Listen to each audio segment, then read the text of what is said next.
ихэнд хилцчихсэн. Тэгээд тэр үед бас аж ахуйн нэгжүүдийн төлөөлөл уулзаж санаа бодлоо илэрхийлж исэн. Тэгэхээр хүнсний хувьсгал гээд зарим нэг чухал одоо хүнсний бүтээгдэхүүнд өөрсдөө хийдэг болёо гэдэг бодлогоор дэмжиж байгаа аж ахуйн нэгжүүд ч гэсэн олон зээл авсан. Тэгээ үйлдвэрүүдэд дөнгөж нээж байгаа. Тэг яг хуу одоо яг энэ аж ахуйн нэгжүүдийн хувьд бас дахиад эрсдэлтэй хэвээрээ байна гэсэн одоо асуудлууд байгаад байна л да. Тэгэхээр инхээр сайдаас яг одоо энэ хүнсний хувьсгалд хамрагдаад энэ том зээл авцсан аж ахуйн нэгжүүд ямар аж ахуйн нэгжүүдийн хувьд бол нэлээд эрсдэлтэй иймэрхүү дүр зурагтай өрсөлдөөний одоо илүү орчинд орохоор ийм байна. Тэр талаар нэг бас мэдээлэл хийж өгөөч. Хоёрдугаарт нь гол одоо экспортын бүтээгдэхүүн маань махан бүтээгдэхүүн байгаа.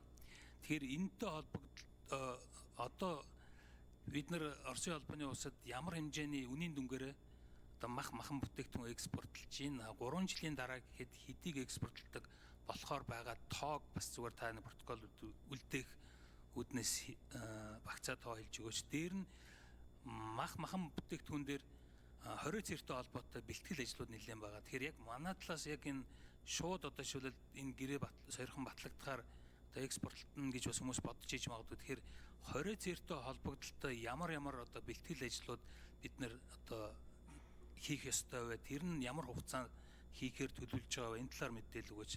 3 дугаарт нь энэ түрүүн лавж ерөнхийлөгчийн бас ярьсан энэ төлбөр тооцоотой холбоотой асуудал байна. Одоо бид нэр бензин шатхууныхаа төлбөрийг арай хийж одоо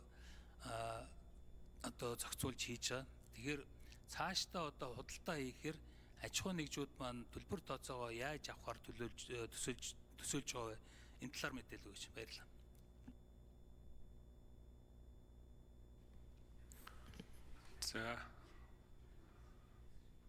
За инхээр сайд хариулъя.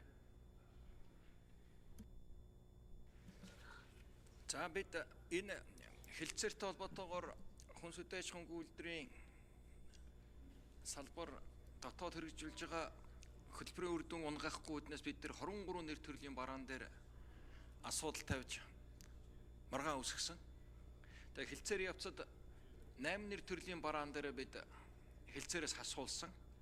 За энэ маань бидний дотооддоо хийж байсан нөгөө хүнсний хувьсгалын хүрээнд байсан дотооддоо тарьдаг ургуулдаг үйлдвэрлэж байгаа шингэн сүү, өтгөрүүлсэн сүү, шар сүү, зүцгий, даршилсан ногоо, сонгон, төмс, ловон, манжин гэх мэтийн энэ 8 бараагаа хасуулсан. За 11 бараан дээр нь харилцсан буулт хийсэн. Одоо жишээлбэл одоо нэлээд асуудал болж байсан дотоодын нийт хэрэглээний 90% хүртэл хангаж байгаа өндгөн дээр бид нар 90 сая ширхэг хүртэлийг им квоттойгоор нэвтрүүлэх, бусд нь бол татврын босготой хязгаарлалттай байхаар ингэж тохирсон. За энийг хийхэд бол бас өндөг үйлдвэрлэгчдийн холбоотойгоо хамтарч бид нар энэ хамт бодлогын арга хэмжээг авч хэрэгжүүлсэн. За улаан хатуун зөөлөн улаан буудаан дээр жилдээ нэг 50,000 тонн хүртэл бол квота авна. Бусдыг бол тарифын татврын одоо хязгаарлалттайгаар нэвтрүүлэн гэдэг дээрээ тохирч бас нэг тодорхой хэмжээний буултууд хийгдсэн. За шар арган дээр манай 25% одоо татврын босготой бол энэ дээрээ тохиролцоод бид нар 1875 дээр тохирсон. За цагаан архин дээр бол 40% босхийг бид нар 30% болгож тодорхой хэмжээ буулт хийж ингээд тохирсон. За тохирч чадаагүй 4 бараа үлдсэн. Йогурт, амтж жигнэмэг, өрмөнцөр, эрдэс тус гэсэн 4 төрөл дээр бол бид нар хамгаалах ажил. Энэ бол чадаагүй буюу энэ бол татврын одоо татвартайгаар Монгол улс нэвтрэхээр болсон. За ийм мэтэр үндсэндээ гол ажлуудынхаа ард гарсан. Гол хүнсний хувьсгал Атрын 4-р аян цагаан алтны хүрээнд хийж байгаа дэмжиж байгаа салбаруудаа хамгаалтаа хийсэн. Хамгаалтын зохицуул дээр нэрэн тохирсон. Жишээл гişүүд хөндөд байгаа дээр тамхины асуудал дээр ихэд бид нэр онцгойлон дотороо дотоод зохицуулалтаа хийнэ гэдэг зүйлүүд байгаа. Нөгөө талаас дэлхийн худалдааны байгууллага гişүүн орны дэлхийн худалдааны байгууллагын дүрмийн дагуу бид нар хамгаалтын арга хэмжээнд авах хэрэгтэй бол харилцан тохиролцсон. Бидэнд боломж их гарах байхаа л гэж илүү. Яагаад гэвэл энэ нийт гарч байгаа барааны 95% нь бараг 97% нь хөдөө аж ахуйн гаралтай бүтээгдэхүүний экспорт байгаа. Энэ хэрэгжүүлсэн том бодлого хөтөлбөрийнхөө үр дүнг л одоо зах зээлд сорно л гэсэн үг шүү дээ. Буюу бидэнд байгаа түүхийд нь хямд байгаа бидний үйлдвэрлэж байгаа манай аж үйлдвэрлэлийн гол цууруулсан хөдөө аж ахуйн хөнгөн үйлдвэрийн салбарынхаа бүтээгдэхүүний зах зээлийг тэлнэ гэдэг л одоо бодлого. За махан бүтээгдэхүүн дээр ямар нэгэн чанар стандартын хүндрэл үүсэхгүй 20 цэрийн хэлцээрүүд портфолиудыг үндсэндээ байгуулсан.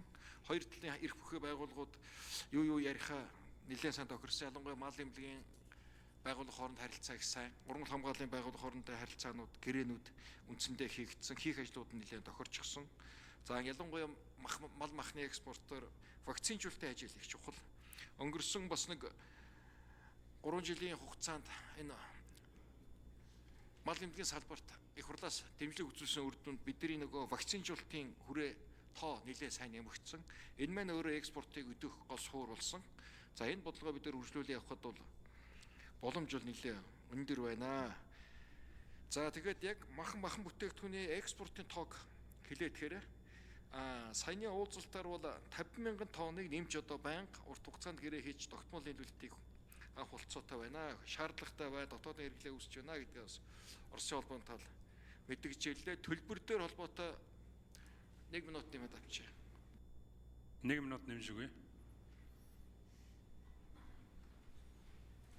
Гэрээ бол 367 бараан дээр л тохиролт хийсэн. Ямар нэгэн худалдааны нөхцөл санхүүгийн асуудал дээр яваагүй. Гэхдээ мэдээж эрсдэл буюу эрсдэл үүснэ. Бид нар Орос улсаас импортлоо шат тусал материалтай холбоотой бүх төлбөр тооцоог ямар нэгэн хориггүйгээр хийж чадж байгаа.